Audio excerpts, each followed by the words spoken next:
तुकाराम मुंडे साहेब जेव्हापासून अन्न आणि औषध प्रशासनाचे आयुक्त झाले तेव्हापासून भेसळखोरांचे धाबे बी दणाणले, यांचा इन्कम पण बंद झाला. आमच्या भूम तालुक्यामध्ये 2-4 दलिंदर भेसळखोर होते.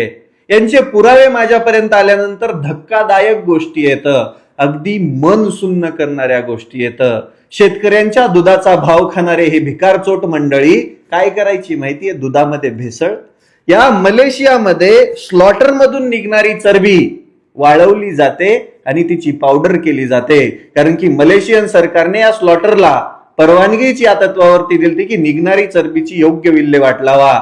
मग तिला वाळवून तिची पावडर केली जाते आणि तीच या भेसळखोरांमार्फत भेसळ करणाऱ्यांना 50 रुपये किलोने विकली जाते.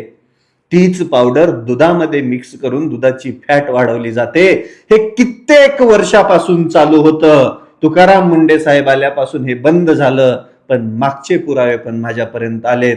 लवकरच ते उघड करणार आहे. पण एक गोष्ट लक्षात घ्या, माझी महाराष्ट्र सरकारला विनंती आहे, तुम्ही जो निर्णय घेतलाय अन्न आणि औषध प्रशासनाच्या आयुक्तपदी तुकाराम मुंडेंची जी काही नियुक्ती झालीये ते पुढचे 2 वर्ष तरी काढण्याचा प्रयत्न करू नका, कारण की या भेसळखोरांनी, या दलिंदर भाडखाऊंनी मागचे कितीतरी वर्ष सामान्य माणसाच्या आरोग्यासोबत खेळायचा प्रयत्न केलाय. शेतकऱ्यांच्या दुधाला भाव या दलिंदरांमुळेच भेटत नव्हता. अरे दुधामध्ये ही दलिंदर जनावरांची चरबीची केलेली पावडर टाकत होते.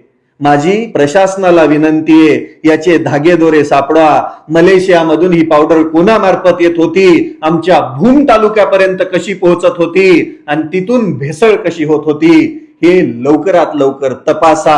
मी तर पुरावे उघडेच करणार आहे, त्या दलिंदरांना धडा शिकवणार आहे.